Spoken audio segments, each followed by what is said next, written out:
Hello well-wishers and welcome to my channel Aspiring Minds. In today's video, we are going to do the last lesson by Alphonse Daudet. So grab your virtual seats and let's begin. Alphonse Daudet was a French novelist and a short story writer born in 1840. He is renowned for his works which portrayed the life of Provence, France. His writing style is marked by his ability to capture the nuances, the difficulties which are faced in handling human emotions and the issues which were prevailing in the society at that time. In this story, we have three major characters. We have Hamel. He is the dedicated French teacher who teaches his last lesson before the German takeover over France. We have Franz. He is the protagonist, a young boy who attends Hamel's last French lesson. And we've got Old Hauser, a village elder who attends the last lesson out of respect for the French teacher and regret for not valuing education earlier. The last lesson is a short story which is set in Alsace and Lorraine during the Franco-Prussian War. It reflects the period when Alsace and Lorraine, the two provinces, were captured or annexed by Germany, and French language and culture was suppressed in schools. The schools were not allowed to teach French anymore because of the German takeover. They were wanting to spread their culture in France. So this historical context adds depth to the story's central theme of the importance of language and culture identity. Something, if I talk about the context of India, we often follow the Western culture, what they are doing, you want to do that. Even though Hindi is the official language of India, we see English has become a marker of, being intelligent, being sophisticated. If you don't know English, you are considered to be an outcast in the society. You are considered less important. So you can see that same thing is happening in subtle manner even in our context, and that is what the story is going to highlight today. Let me quickly tell you about the Franco-Prussian War. I'll just tell you the highlights so that you are able to understand the story in details better, and it will also help you in answering your questions for the examination. Okay. So the Franco-Prussian War occurred between France and Prussia.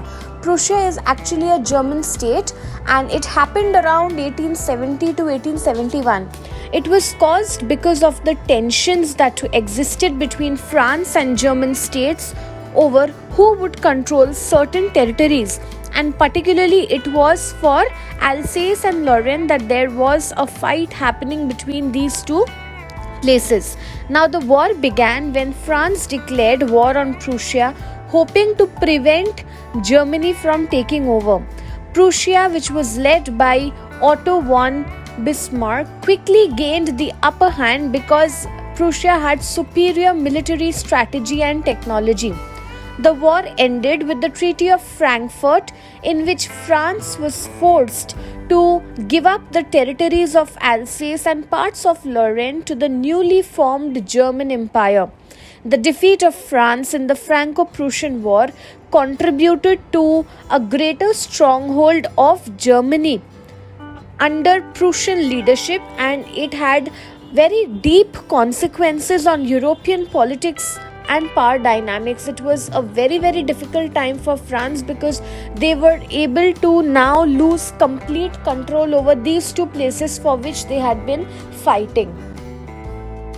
So we could say that the central message of the last lesson revolves around the significance or the importance of understanding how important it is to preserve our language, cultural heritage, and if we don't do that, what are the consequences of taking education for granted.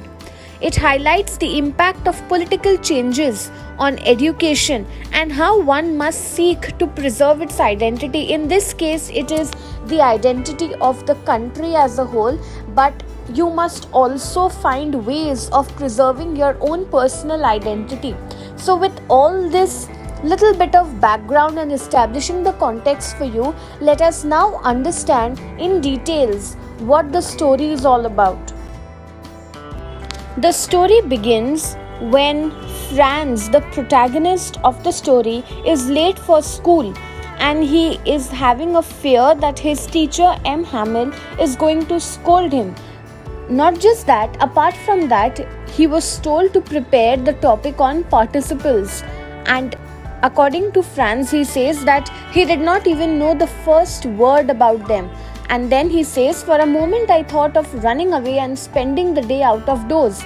It was so warm, so bright, the birds were chirping at the edge of the woods, and in the open field back of the sawmill, the Prussian soldiers were drilling. So by now you all are already aware of what the Franco-Prussian War was about. See how its mention is coming in the very first paragraph of the story itself.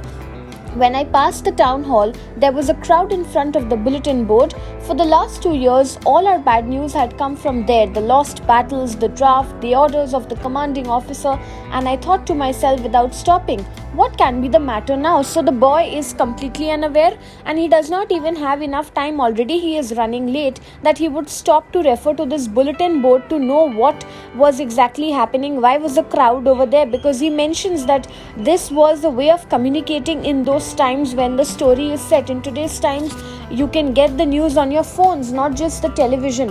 But in those days, bulletin board was the medium of communication.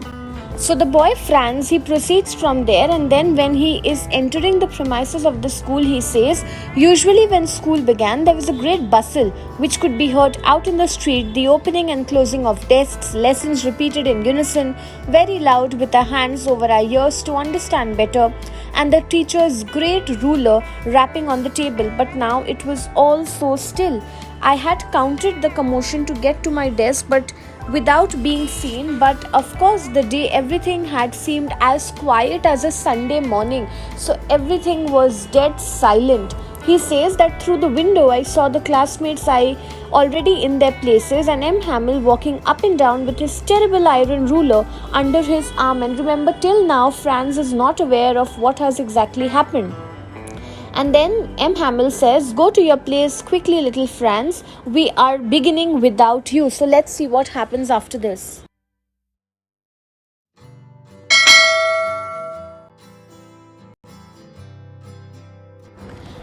Hamel announces to the class that the French language will no longer be taught and German will replace it. This news shocks Franz and his classmates as they realize it's their last French lesson. So we see how Hamel was already aware and he came specifically dressed in the best of his attire because it was the last lesson. If you look at page 168, it is described his beautiful green coat, his frilled shirt and the little black silk cap, all embroidered, that he never wore except on inspection and prize days. Besides, the whole school seemed so strange and solemn. Means everything around is quiet because you see there is going to be a transition taking place. And then towards the end of that page it is written, my children, this is the last lesson I shall give you. The order has come from Berlin to teach only German in the schools of Alsace and Lorraine. The new master comes tomorrow. This is your last French lesson. I want you to be very, very attentive. So this news literally shocks everyone. The next page we see how there is going to be different reactions which will be coming on hearing that this will be the last French lesson. It's like when you have something, you don't value it, and when it is gone, that is when you start learning the importance of a particular situation or a particular person or a thing. So that same thing will be happening over here. Of course, after this there is regret and reflection on hearing the news. Franz regrets not paying attention to his studies and realizes the value of education and his language only when it is being taken away. He feels sorry for not appreciating the teacher and his teachings earlier. See, it's written, my last French lesson.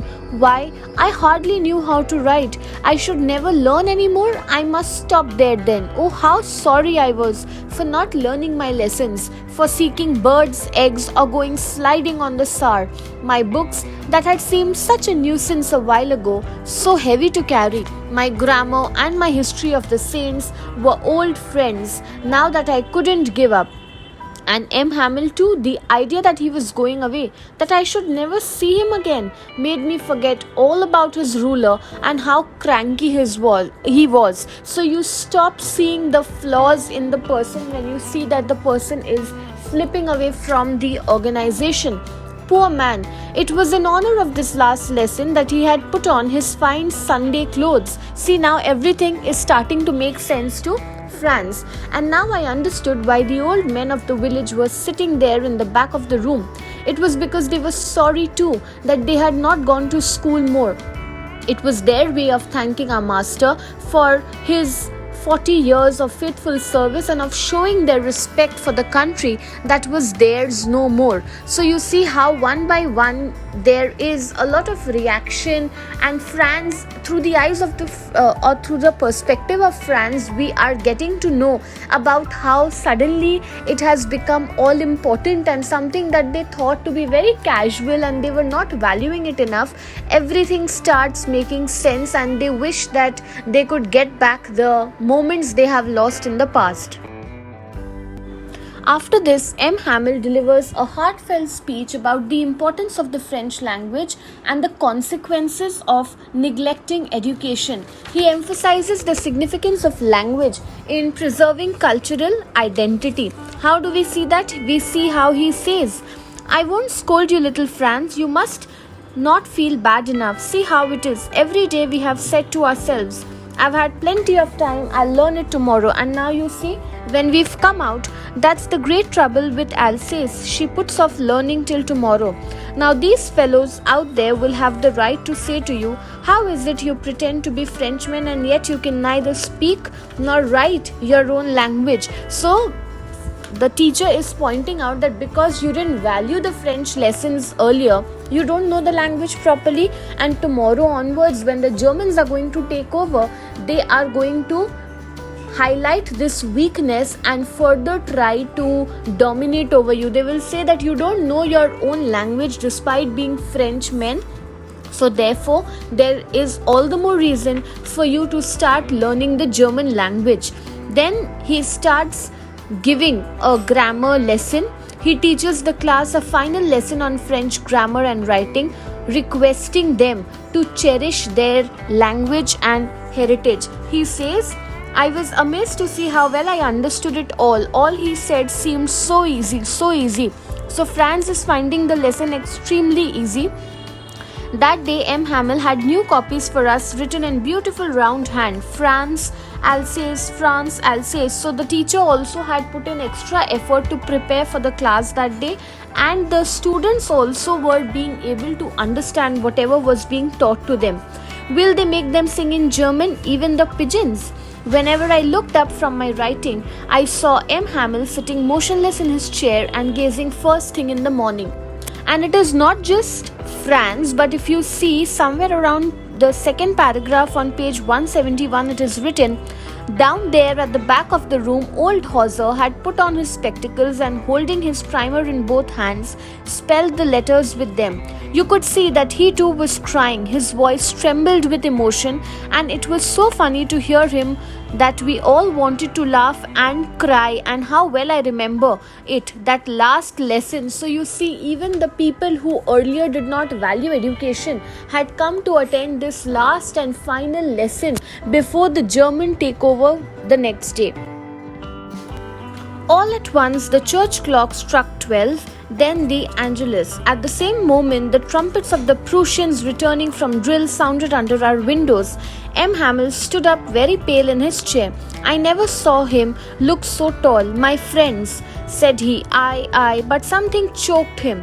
Then he turned to the blackboard, took a piece of chalk, and bearing on with all his might, he wrote as large as he could, "Vive la France." That is, this phrase means live on France. Let French heritage and French culture be preserved. So he dismisses the class with this gesture, marking the end to his teaching career, because it's written, "Then he stopped and leaned his head against the wall, and without a word he made a gesture to us with his hand. School is dismissed, you may go." So we can look at the story from these three perspectives. The story explores the impact of language on cultural identity and the efforts to preserve it in the face of political changes. In this context, the Franco-Prussian War. Secondly, it highlights the importance of education and the consequences of neglecting it both individually and collectively. And we also see how the story depicts the feelings of loss and regret experienced by the characters as they reflect on missed opportunities and the impending changes in their lives. So we can see how the last lesson portrays the significance of language, education, and cultural heritage in the face of political disturbance. It serves as a reminder of the importance of valuing these aspects of identity and not taking them for granted. So that's it from this video. I hope you liked it. Do hit the like button, subscribe to my channel for more such future updates. Thank you for watching. Bye.